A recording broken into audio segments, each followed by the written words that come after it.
Hey folks, it's Blamo. I'm your host, Jeremy Kirkland. How are y'all doing this week? Are we feeling good? We getting through it? Lot of stuff happening. Your boy has been on a serious coffee kick lately.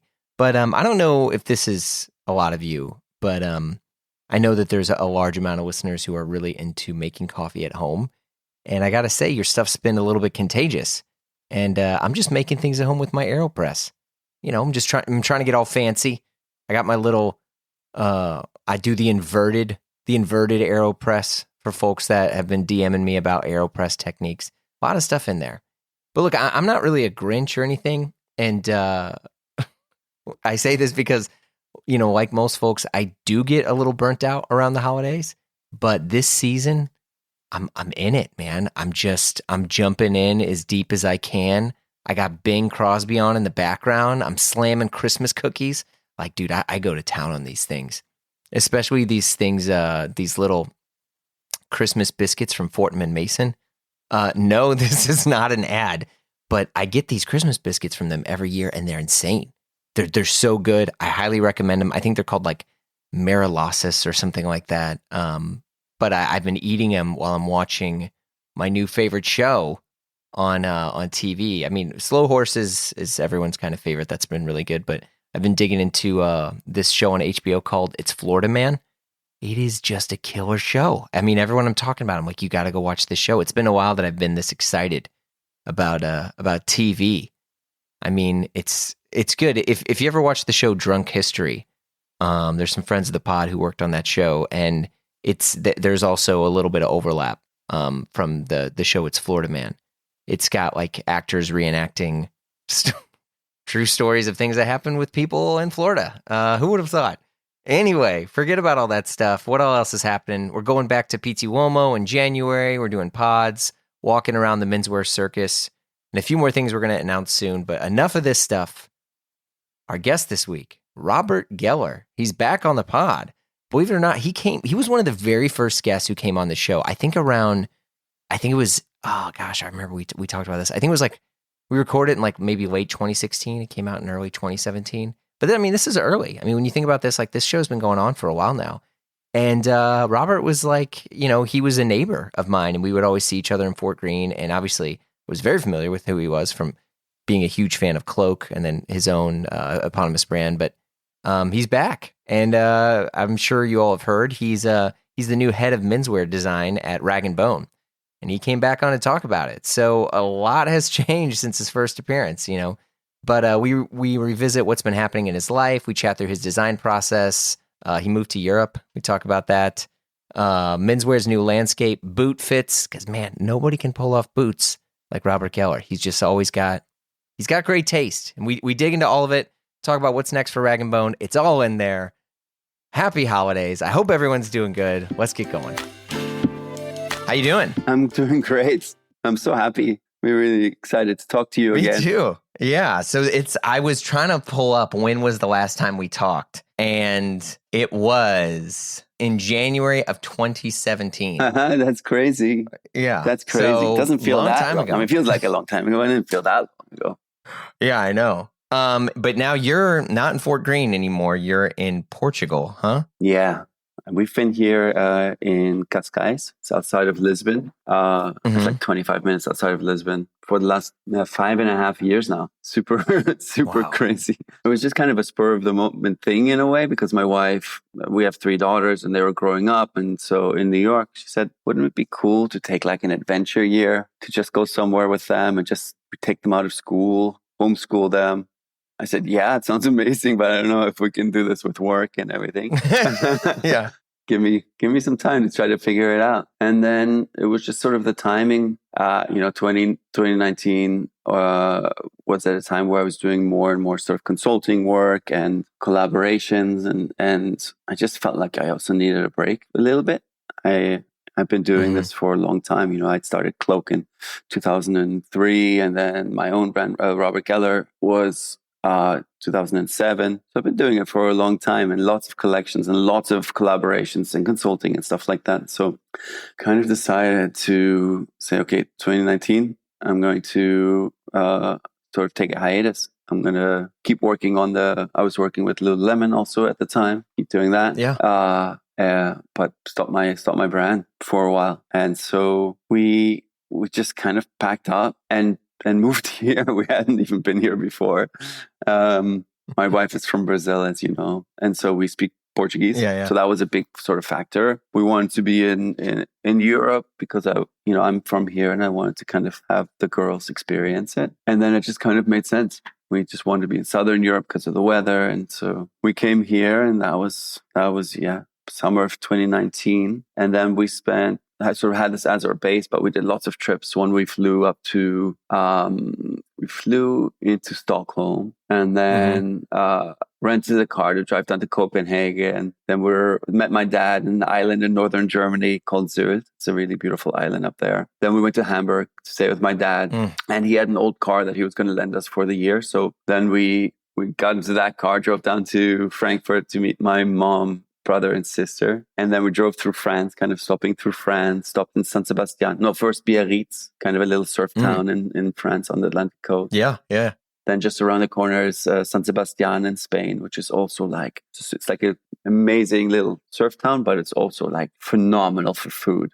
I think it's the place that has the most little bars per square meter in the whole world. So it's tons of amazing food. The people are super nice. And then drove back to Salamanca. And then we stayed in northern Portugal one night in this beautiful like eco resort and these pods in the forest, and ended up back in.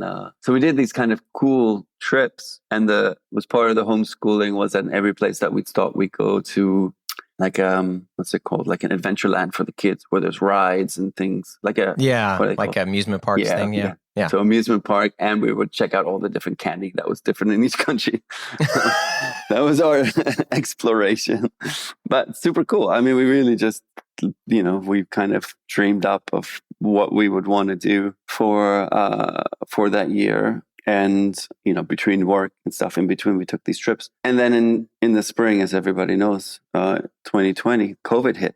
And everything stopped, everything sort of ground to a halt. And for us, life changed, but it didn't change that much because we were already homeschooling. We had made that kind of the pact between us that we weren't even going to try to make any friends. We wanted to be super antisocial because we wanted to just enjoy us as a family. And so it changed in the way that we shared the fear, going out and getting all wrapped up and dressed up and going into the supermarket. It's like, I'm going to provide for my family. I'm going to go out there, buy fruits and vegetables at the market. Came back and put like whatever disinfectant. I was crazy. I mean, nobody knew what was real and what wasn't real. And so, yeah, I mean, I think I was, I remember we were in Bay Ridge. We had just moved and COVID hit, and it was before my son was born. And we were just like on top of each other. We had just moved to this new place. So everything wasn't all set up. So like I was trying to I was like, oh, well, this will probably last a week or so. So I'm going to start like painting. I'm going to really settle into this place and maybe get some furniture. And then, all the supply chain stuff was going nuts. And I had no idea what was going on like everyone else. And stuff would come in, and my landlord was like, you can't bring anything in. You can't bring anything into the apartment unless you've sanitized it, And so he's like, here's this alcohol spray, and it was vodka that he had just dumped. So I'm like spraying everything that's coming in the house with vodka. So it's like paint cans with vodka. And I mean, I'm glad we can, kind of look back and know that like things did work out okay. I mean, I know a lot of I'll be, to be cautious about this. Yeah.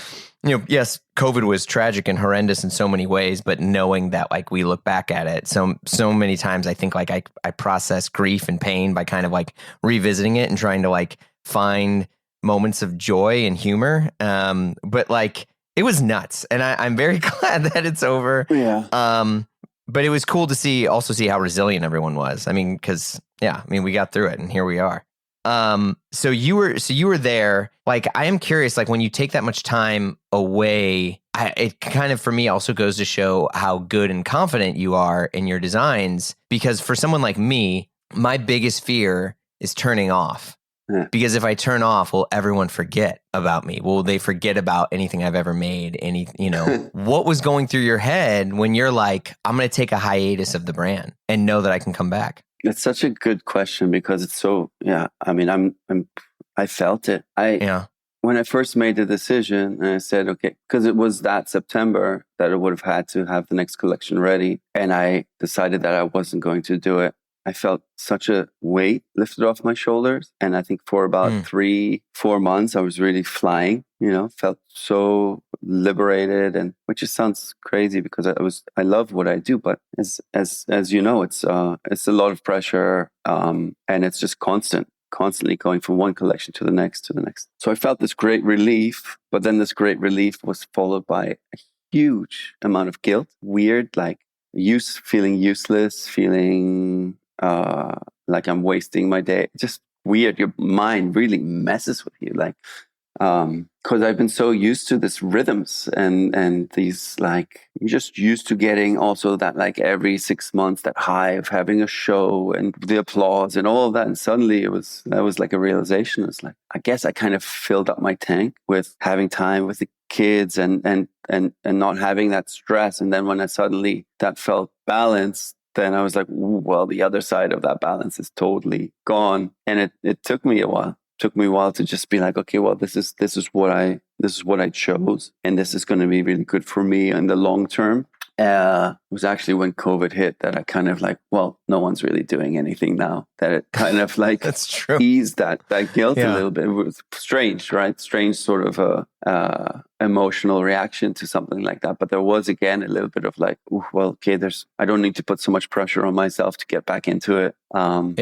But I think it's just a little bit of like almost like a detox or something. When you're coming off of anything that you're used to for such a long time, it's hard for your mind and your body to get rid of it. There are these strong reactions. And for me, I had it in both ways. The elation of that freedom, and then sort of the guilt of and worry also. Well, okay, well, then what's next? If this is that. When we decided that it wasn't going to be just 1 year here, which was kind of that like December, January time, was before COVID. That's when it was kind of the question, like, okay, we're going to stay 1 more year, but what do I do with work, and how do we sort of proceed from here? And then when COVID happened, it was like, okay, it really gave you time to think and sort of a little bit more space. Yeah, I mean, I think about that a lot.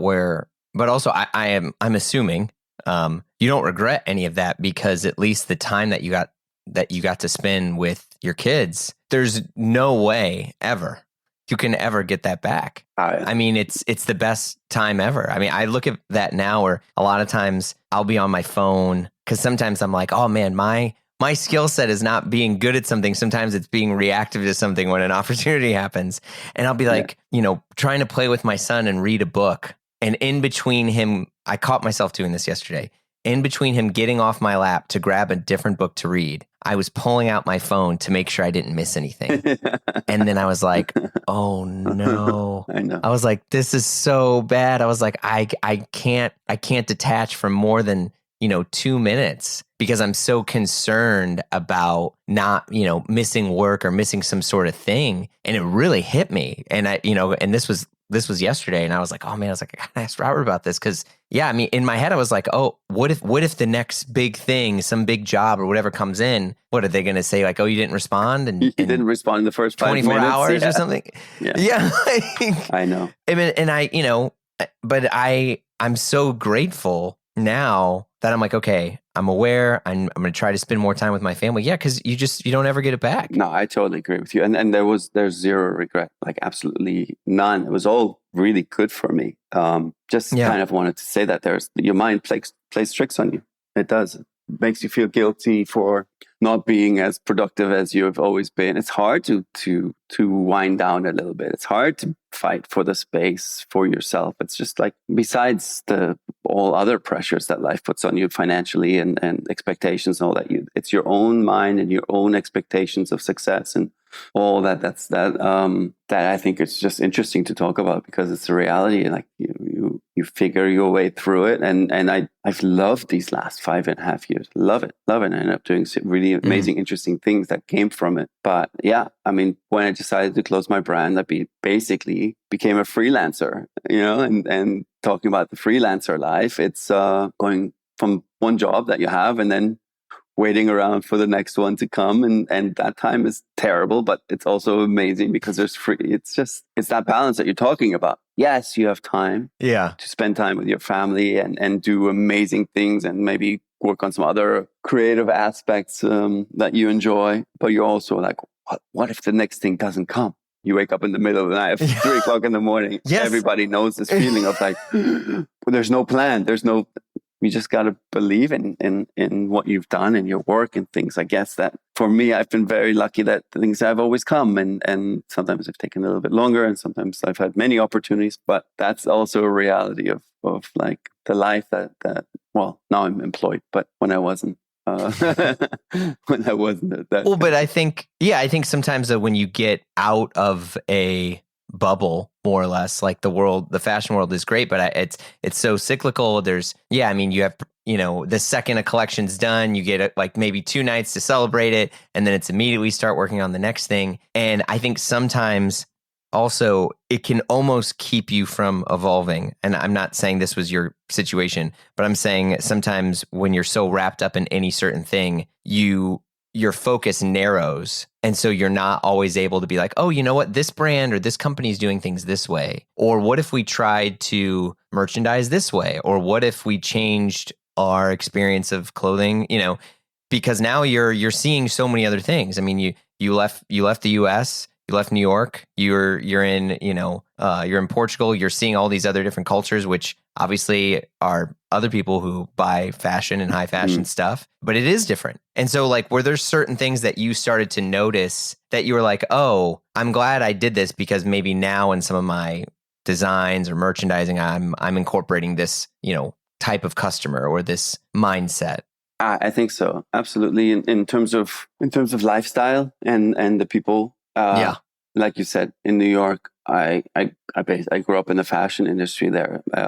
When I graduated from RISD, I went to work for Marc Jacobs. Then I started Clo, and it was always in a very sort of, not narrow, but you're in a certain world that you live in. Everyone around you is interested in clothes. Everyone around you is interested in fashion. So the reality of that also warps the idea of what is common, what is sellable, what is desirable. When you're around a bunch of people that are really into clothing, then it's easy to make a really crazy oversized shirt with amazing prints on it. And they're all like, yeah, this is super cool. Of course I want to buy it. But the reality is not like that if you want to sell more than 100 of them, So getting a little bit outside of that has been really good because there are people that are stylish around here, but it's a little bit more, we have the kind of beach culture here, and it's sort of like a little bit of European surfy vibes. And then you have like the classic old school Europeans,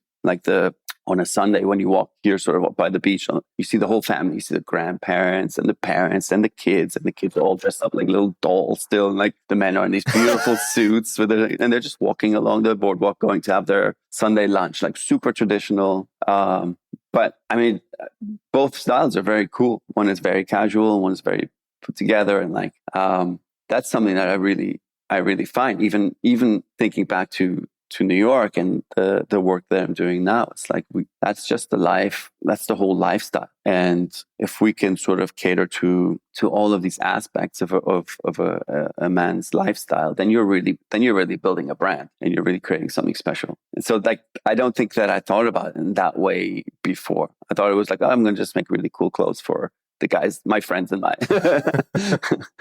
Yeah. Wait, hold on a second. Okay, before you send that DM or text that friend, I know what you're thinking. You're ready to buy your first serious watch, or in other cases, maybe your fourth or your fifth.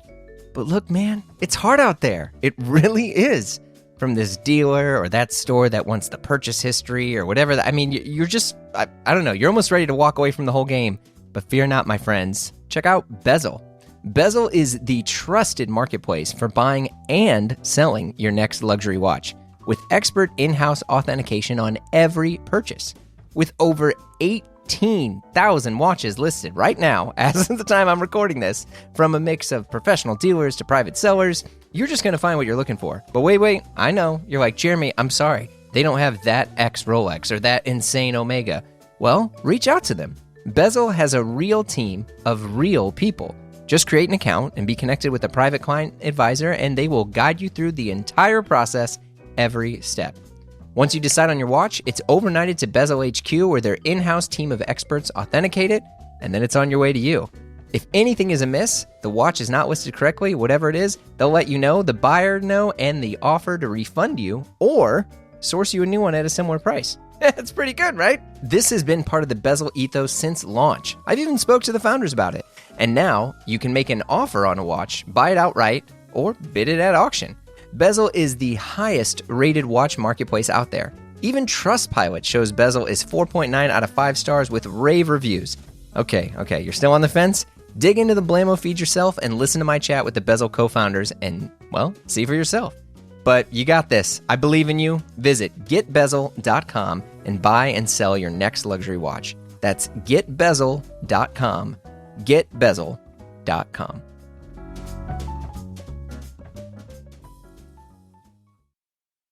Psst, you think you know the Casio G-Shock? Guess again.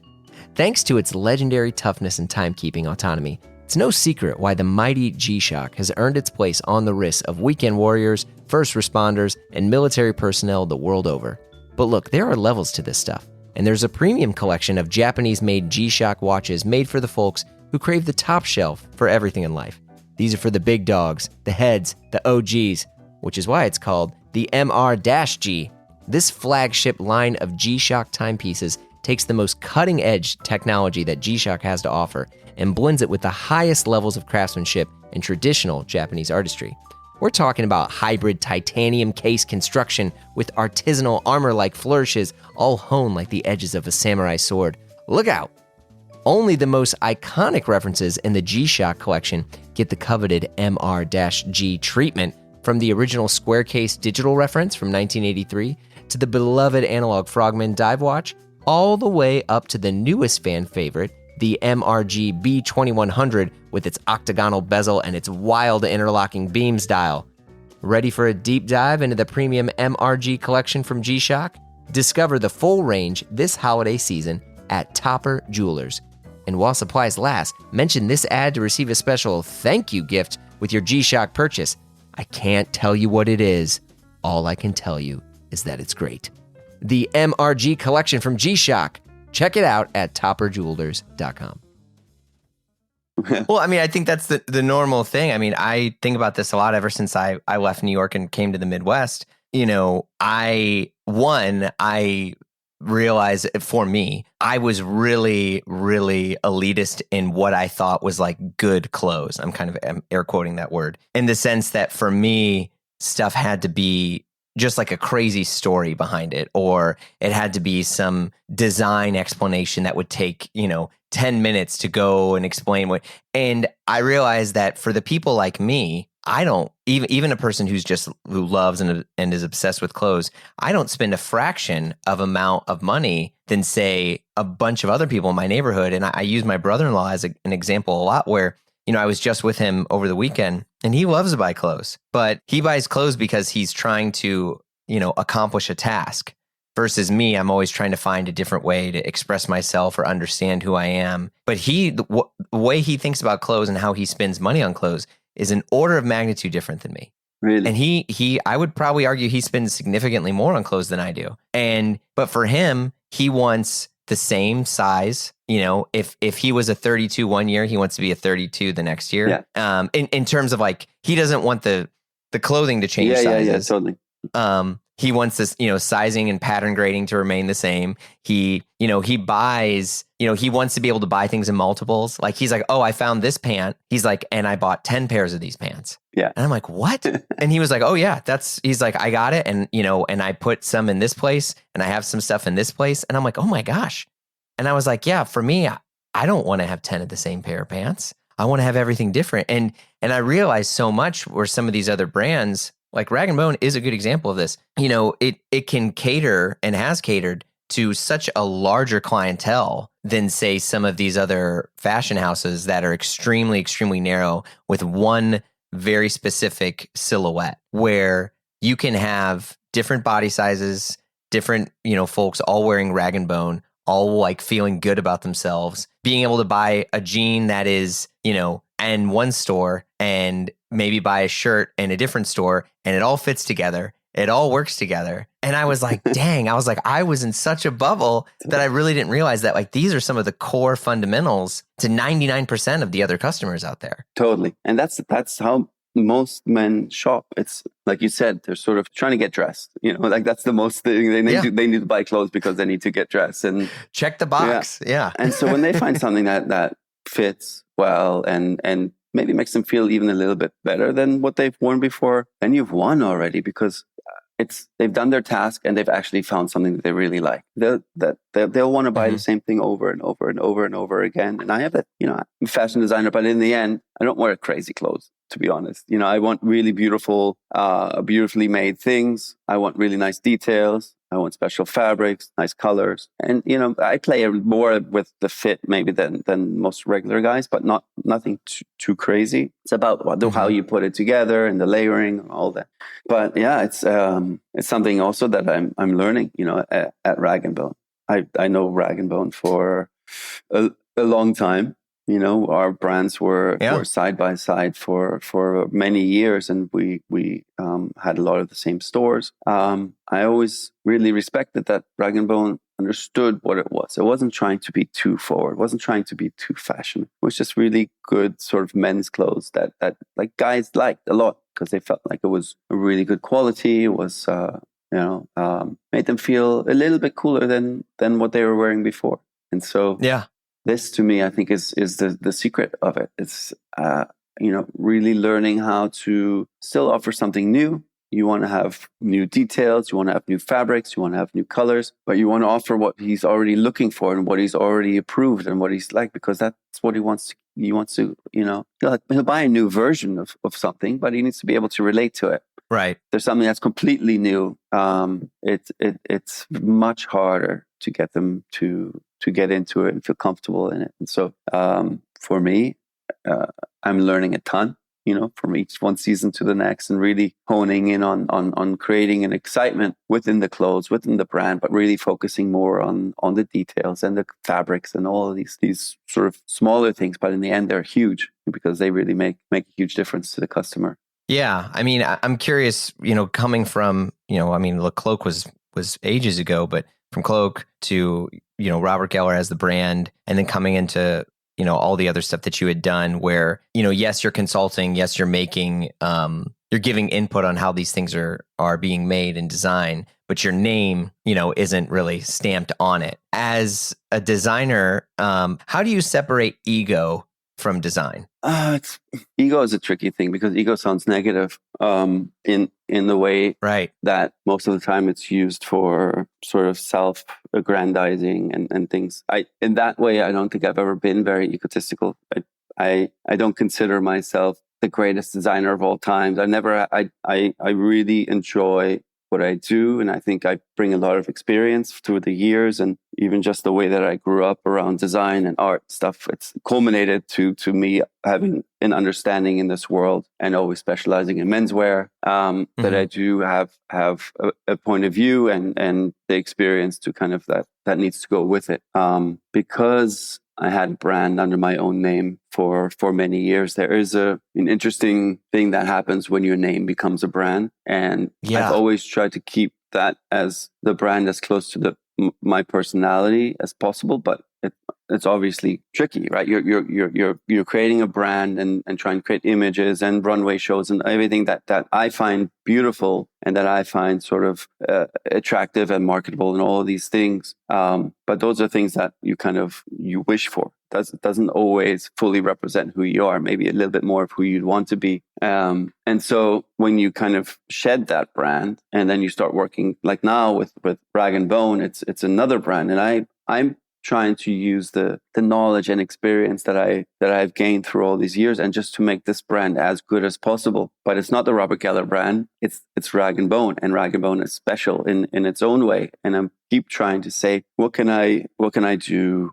to work with the team and everybody there to really make Rag and Bone as strong, or just let's fulfill its potential. So it's a very different way of approaching design, where one, you're taking the skeleton that somebody else has already created, and you're really just sort of fleshing it out and making it as strong as possible. Whereas with Robert Geller was constantly creating and building on. I could take it in a completely different direction from one season to the next if I wanted to. If I wanted crazy new buttons, I could just put that in. This is a whole different ball game. You're just it's like driving a speedboat versus driving I don't know, like a cruise ship or something. It's a different animal. Well, yeah, I mean, and that was one of the big reasons why I wanted to ask that, because a friend of mine is a designer. They're a very good designer, and I think they wrestle a lot with trying, like, basically designing for themselves. And I think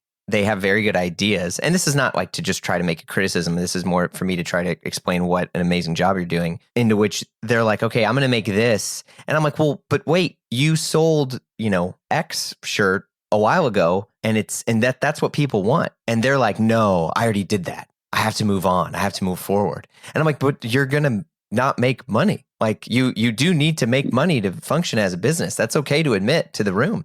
And I think a lot of times, they put themselves in this box into which they're actually hindering their own potential. Because I think, a real good designer builds worlds and then also can walk into a different world and build onto that world too.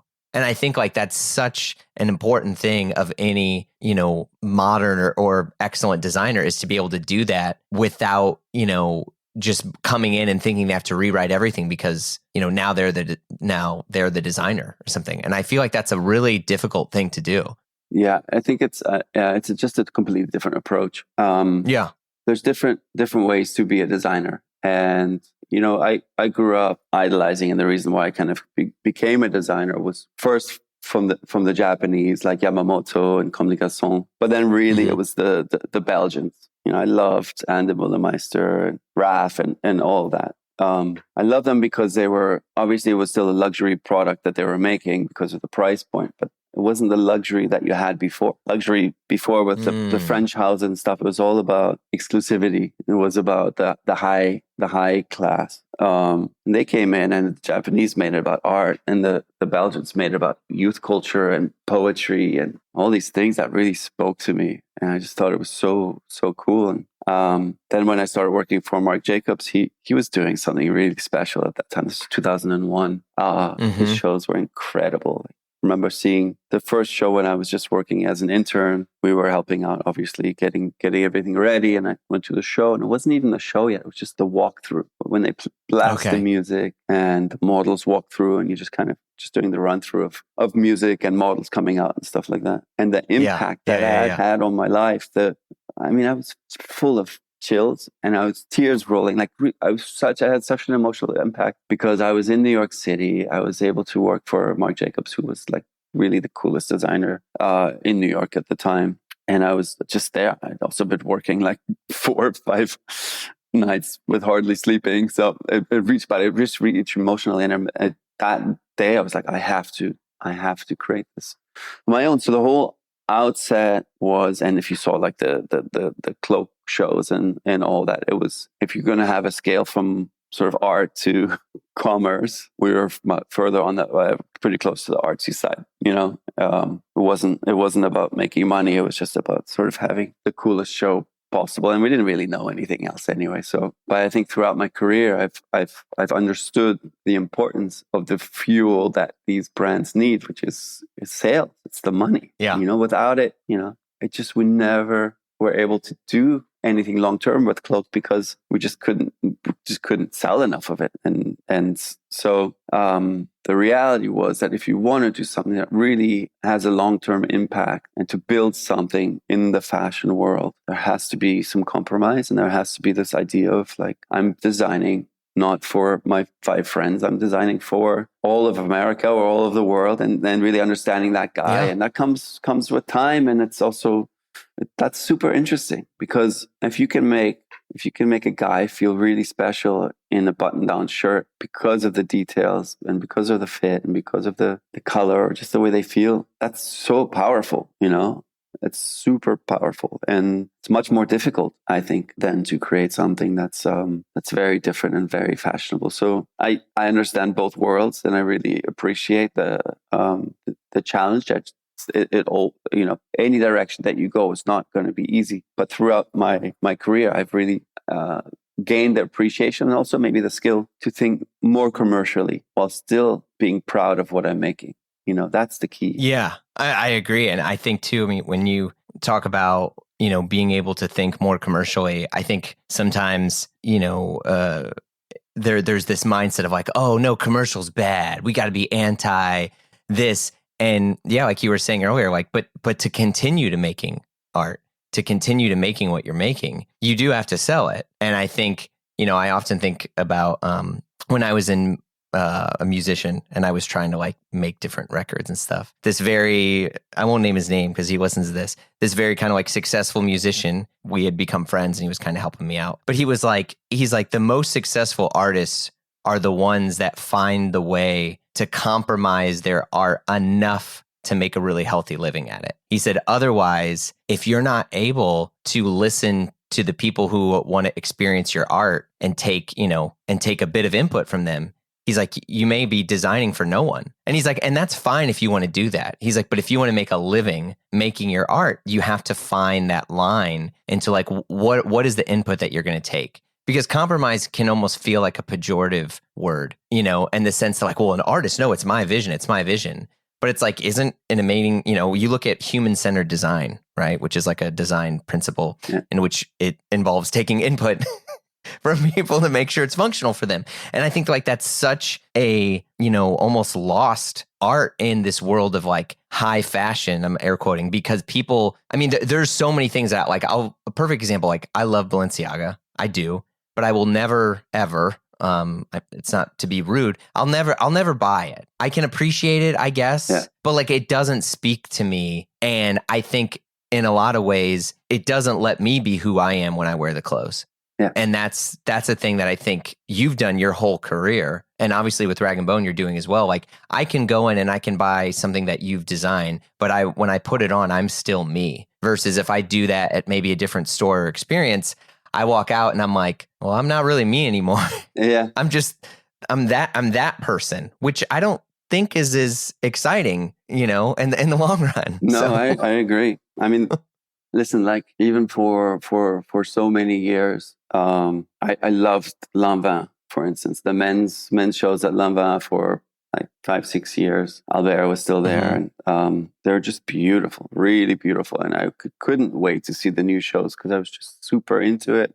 But then you go and you actually look what's on the rails at Barney's or in the stores, and it was their shirts and it was their suits and it was like nothing from the runway because people weren't buying it. And so even with these big houses, there's a reality check and there's you know, there's what you see on the runway and the image of it, and then what you actually sell. And I think that's just another approach. I think that's you know, when you have these amazing, crazy runway shows, you're creating a world, you're creating magic and all that, and then you can sell perfume and sunglasses. And if that that model is working, I respect that as well, because you're creating beautiful art on the runway. But I've always been specialized in menswear. It just doesn't work like that in our world. Like it's not like you make this crazy collection and then sell men's perfume or whatever. Like it just maybe it can do it, but like it just doesn't really work that way. So I've always had to sell the clothes that I show. And at Rag & Bone, we definitely focus on the clothes as well. So it has to tend commercial to a degree where that really we really focus on from every piece. So let's not make anything that we're not intending to sell. Nothing, like zero. So It doesn't always, not like 100% of the stuff we make gets adopted, but it's pretty close. And we have the intention to do that. And so I think that's just a really cool approach. It's a different challenge. It's like, okay, we're going to sell this, but how can we make it interesting? How can we make it something that we're all proud of when we know it's going to have to sell? And, we have our minimums and we have the sort of requests that it makes you find different solutions, which I think is really great. I like that challenge, Yeah, I mean, and I think for me as a person who's always admired the brand, I mean, in a lot of ways, the core foundation of my experience with that brand has always been really strong denim, strong, t-shirts, strong button downs, things that fit in every person's wardrobe. I mean, I had told, I think it was Marcus, eons ago when I had him on a long time ago. I was like, my first like I have money and I'm going to treat myself thing was to buy a pair of jeans from Rag & Bone. Rag & Bone jeans. And I remember I'd gotten Rag & Bone jeans. I'd gotten a pair of Rogan. Remember? Also cool. Rogan denim. Yeah. And I'd gotten a pair of Helmet Lang. Oh. This is early aughts. And it was like the greatest feeling. Those were probably like the three coolest denim jeans at the time. I remember. I think I paid a lot for the Helmet Lang jeans. I remember that. I was like, this is insane. But the feeling of putting on a product that was that was premium. It still totally changes how you feel about yourself. When I was little, my mom. If I was like sick or something in the morning and I didn't feel good, my mom would be like, well, why don't you wear something nice? Oh, really? She's like, she'd be like, put on some nice clothes. And look, I didn't have a ton of nice clothes, I'll be honest, but I had a couple things. Yeah. And she's like, wear something nice and you're going to feel better about yourself. And a lot of times she's right. I love that. And like in the morning, before, but that's really nice. It's true. Yeah, I mean, it's just like, you're gonna. It's hard to feel bad and feel bad about yourself when you're wearing nice clothes. It's funny you mentioned because I do that sometimes. Sometimes when I wake up and I'm feeling a little bit like I want to just go back to bed, I tend to dress up more. Sometimes I'll put on a really nice sort of dress shirt, nice pants, and then I have an office here in Cascais, and I share it with like 12 other people. It's really beautiful. Sometimes they look at me like, "You have meetings today?" I was like, "No, I just needed it. I needed to feel put together, to feel professional, and then that way I can act more professionally today." And so, it's really true. There's such it has an impact on your mentality. It does. Yeah. I mean, and at least I think in the kind of like post-COVID era or people working remote, working from home, I mean, there's even like our listeners and stuff. We have this Slack group where people will talk. And one of them was like talking about how they were getting ready to adjust to start working remotely. I think there was a loved one moving or something like that. Mm-hmm. And a person chimed in and the advice they gave him was like, cool, but you should still get dressed for work. I'm abbreviating what they were saying, but they were like, that's great. Like one thing that'll help you is still get dressed. Totally. And I mean, I would hit in a rut at times when we moved here. Now I kind of like commute back and forth to New York, similar to you. And I would get up and I would be like, well, I want to work out today. So I'd put on my gym clothes. Yeah. I would take the kids to school. I'd go to the gym. Yeah. Yay, worked out. I'd come home. And I'd stay in my gym clothes all day. And I was like, I'm not even wearing this stuff that I'm obsessed with. And it was, in all honesty, it was just because I was kind of lazy, but I noticed I wasn't as excited to leave the house because I was like, well, I don't really have anything good on. And so now some days, like, I mean, right now I'm wearing like corduroy trousers, a little like cashmere sweater and stuff. I was like, I'm going to get dressed because then, it's kind of nice to just kind of go out, get your coffee, see the world. For sure. And I'm not saying don't exercise, but it feels good to get dressed. But you can go exercise and then get changed if you want. This is true. For some reason that never computed in my head, but that's probably what most adults should be doing is change their clothes. But I would just get this in this. I'd be like, well, I'm going home anyway. What's the point? Yeah. And now I'm like, no, totally. you're going to feel better. It's interesting to think about, like, you're talking about COVID and post-COVID and this whole like comfort dressing and all that, and just thinking about like where menswear is now, because you had the whole like streetwear thing that was happening for a long time. It kind of correlated also during this time. Started before, but like and now I feel like it's changing. I think people are really wanting to get dressed up again. And Oh, I think it's absolutely. coming, and it's maybe started already. But I'm really interested in that, especially for rag and bone and kind of expanding the breadth of the lifestyle. We have the rag and bone at its core is the denim, and then what we build on top of that with these beautiful like washed garments, and you have a feeling when you buy them that they're already yours. This kind of worn but very super high quality stuff. And now we really want to build on top of that and expand sort of like a more elevated level that goes into the tailoring, but also in shirting and knitwear and stuff like that. Really build a nice layer where you can go. You can come to Rag and Bone and get dressed up, whether you're going out at night or you have events or whatever. We want to make sure that we have that as well. But then also, the level of comfort and stuff that you've gotten used to, I don't think men are wanting to give that up. I think men want to look good, but they still want to be comfortable. So that's a huge part. We're developing this, it's like tech inspired part of the clothing, where we use all of these sort of amazing, beautiful new fabrics that have all these, they have the stretch and they have the anti-wrinkle and just really easy fabrics, but you can make really beautiful clothes that you can dress up or you can dress down, but you have that comfort in it. And so to me right now, that's really exciting me. It's like building the full wardrobe and using the advances of fabrics, but not in the way where it's just hoodies and sweatpants, but really building beautiful like suits and shirts and the whole sort of world. Well, and that to me has always been like your core and taking things, and I'm not saying like put a spin on it because that sounds kind of silly, but like, specifically with fabrics and how you would just, for me, a lot of like classic Geller stuff was always just a very slight refinement on a silhouette that made it a bit more exciting, whether like I have like some old trousers of yours or some of the cut and sew or the knitwear where like the shoulder sleeves were slightly offset. Yeah. Just a tiny little thing where it felt special to me, and that's something I noticed, but it did fit in with a lot of the other stuff, and I think like that's something you've always done incredibly well, especially kind of mixing fabrics that are a little bit more, I don't know the right word to say, like advanced or, non-traditional or something, but yeah, it was, and also boots. I think still to this day, you're one of the only people I know who can always pull off a very good boot.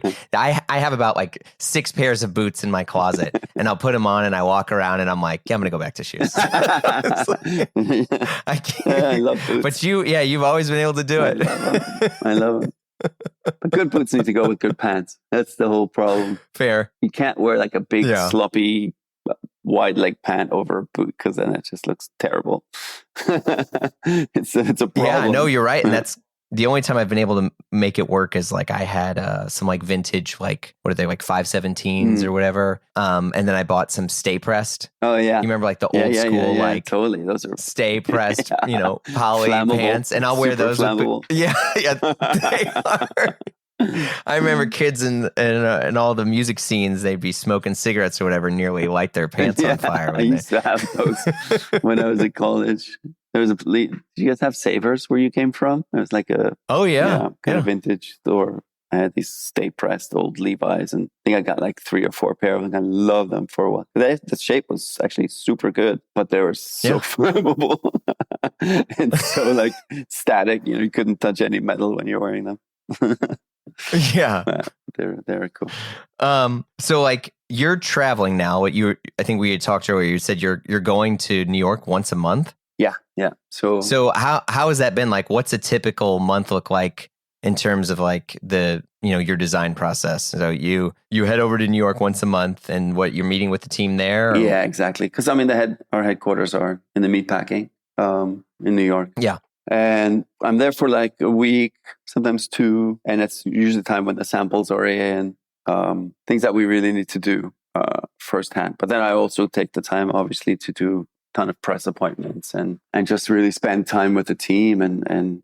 But those weeks are super busy. Like they're really intense and amazing. I really love being there. The team is phenomenal. There's it's like a family feeling in that company. It's still in that same amazing office on on 13th Street. It just feels like old New York. But most of the people that are there have been there for a long time, and they're just great. So very happy to spend time with them. And then you can really get into the nitty gritty. But while I'm here, I mean, my work day starts at 2. I start with the New York morning. So I also sometimes go to the gym, but then it also lasts sometimes until midnight or 1, just having meetings and things like that. But we try to keep it sort of reasonable. But yeah, I mean, I would not be able to do it from here if the team wasn't as amazing as they are. So when it gets to be a company of that size, I'm one cog in all the magic that happens, you know. So it's really about good communication and trust and also learning. And for me, I'd be the first to tell you I'm still learning every day, because I've never really worked like this before. I've done a lot of consulting. I've always come in and sort of been the outside guy to kind of say, okay, let's do this, and this. I've done a lot of collaborations where I come in and they kind of like, oh, Robert Geller's here. Let's forget about the rules. You know, let's do something really fun. Oh, we can do this because it's a collaboration. So that's always really exciting. But now I'm in it. I'm part of the team, and we really need to work together and be very responsible, obviously, in bringing this forward and just creating excitement and innovating without without losing any of the customers. We're just trying to grow it and to give them something new and to build a customer base and to revive it, because it's such a cool brand. It always was such a cool brand. And so there's just a lot of excitement now. We're expanding. We're going into Europe. We started showing at PT again. You know, the for people who don't know. Will you be there in January? Yeah, we're going to be back in January. Oh, I'll see you there. Yeah, you going? Yeah, fantastic. Yeah. That's been really exciting because we see a huge potential in Europe for us. I mean, obviously, we're going to also continue opening stores and things in the States, but we really have an idea of sort of a global expansion with a focus on Europe, and so that's really exciting for me. And I just think that it's a really great time to be here. You know, with yeah, and I think physical retail is probably the most important thing for, at least for, I think, a menswear brand. But I think, you know, Rag & Bone has such an advantage too with a lot of these other brands, because there's already been a retail presence and there's a lot of established retail across the States anyway. And so I think, you know, just having that, especially for new customers going in, you know, being able to just go and pick something up if you forget it somewhere, or going in and, you know, restocking on staples that you have, and knowing that, like, yes, there's a physical retail store versus, okay, I'm going to have to go online. I don't know what my sizes are. Is their measuring chart the same as the measuring chart from the other place I get from? I think this is the fit. And then it comes and then it's the wrong, or you're buying 2 because you don't know which size you are. I mean, as efficient as online retail is, it's wildly inefficient. Yeah. Also for men, I think it's just generally, we like to be able to go to a store and find things, look around and like try it on, make sure it fits really well. Yeah. You hate, I mean, it's generalizing. Maybe some men love it, but I hate sending something back. It's like the worst. I don't return things. Yeah, I hate it. It's worse. I don't even know how it works. So I don't really order clothes online. I mean, sometimes like from Grailed or something, if I find something super cool that I already know the size, then I would. But like, I think, to be able to go, and then you can kind of get a sense of what the brand's about. Also the music that's playing, the way it's set up, the atmosphere, and then you can, the smell of the store for me. This makes sense to me. I feel like this is a place where I feel good. And that means that when I wear these clothes out, I'm going to represent that. And that's a huge advantage. And with my brand, I never had any stores. Never. Yeah. I never wanted a big company, to be honest. I never wanted to deal with that. It becomes a whole new business, and I just didn't. I didn't want to deal with it. But now we have people that do it really well, you know, at Rag & Bone. So that's like now you're a big enough system into which, you know, there's levers and things like that can be pulled, and there's different people that are responsible for that. Because I think when you have kind of like whether it was Cloak or you know, Robert Geller as the brand days, you need your Robert Duffy, right? Totally. to talk Marc Jacobs. Totally. Yeah, this is interesting. I talk about this all the time because that's I think something that I just never had with my brand. I had my Japanese production company was my partner, but they were not a Robert Duffy. They were like a production company that kind of helped finance and kept it going. But there was not the mind that was like, okay, now we got to do this. Now it's time to do that, to grow and stuff. And I personally, it's just not my thing. Like I understand the business. I don't shy away from it, but I'm not that guy that's like, we got to grow. Let's open stores. Like I like to design, and I like to create the image and the whole, I love doing the shows and the campaigns and all that. I love all that. That's just where I come from. It's like what I know. So I was aware, and I was okay with the fact that my company was a certain size, and I really enjoyed it. But it was never aiming to be the next Michael Kors, like right. But now with Rag & Bone, it's not that either. It's a really nice sized company. It's still very cool. The stores are all in really nice locations. Like it's just the right size. Like this is also kind of to go back at how this all started was Andrew Rosen, who was one of the early was the founders, and Andrew Rosen who owned Rag & Bone. He called me and asked if I would be interested in working on the men's, and it didn't take me long to say yeah, because I felt like I understand the brand. I really respect it. It's a really cool brand that's just needs a little bit of a re-energizing. And I said, can I do it while still living in Portugal? And he said, yeah, we can make it work, and we have, and it's and it's been really cool. Well, I think too, like I remember when the news broke, and this was the thing. You have and had created such a legacy with other brands that you've done and other things that you worked on. Like it was a surprise, but it wasn't that much of a surprise. You're like, oh yeah, of course, that's a perfect idea. Yeah, because you already have a like almost like a design language that you've done that I think people really love. I mean, it fits very well within what Rag & Bone has been, and especially when I was talking about. I mean, look, I've bought tons of clothes in different eras and silhouettes and stuff over the years, but I think like stuff you've made, it kind of, like I was saying earlier, like I can buy it, put it on, and I'm wearing it versus it wearing me. Yeah. Like and I think like that's always been a really good sweet spot that you've been able to do with just all your designs in general. I mean, that's definitely what Rag & Bone has done. And, so I think like that's super hard. And that's one of the things why I really wanted to make sure we got to talk about this, because when you look at like your career and what you've done, I mean, you're still making amazing stuff, but I think the path that you've taken and how you've managed to run your career and your business, I think is a really exciting thing and an amazing example for other designers out there to show that you can work for different brands, work for different people, experiment and never really lose sight of what made you a designer to begin with. Thank you for saying that. That's super nice. Yeah.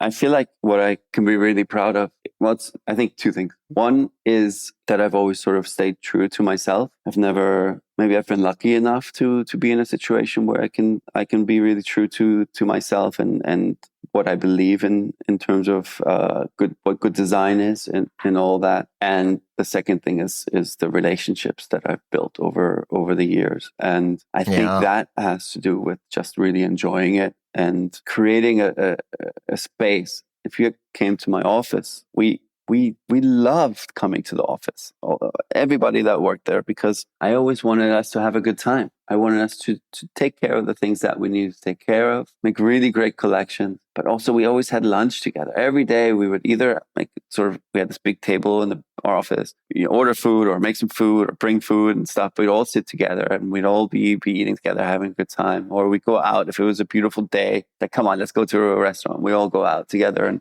we're really like a family. And like, I'm still in touch and super close with so many of those relationships that I've made of people that we work together for me, but also like people that we work with, like the Common Projects guys and whatever. Like, I've still so many of my really good friends come from work and relationships that I've built, and also relationships that I had, like us, for instance. We met. I don't remember exactly how we met, but we would run into each other. We met in 2015 or 16. Yeah. And we'd see each other in Fort Greene all the time. We would just hang out. We would just hang out and talk, blah, blah. And then I did the podcast, and it was just such a nice talk, and I loved it. But we would just keep running into each other. And now, after having been away a bit, to kind of come back into it and to be welcomed so warmly, and to see that those relationships that were really genuine are still there, and still, we appreciate each other.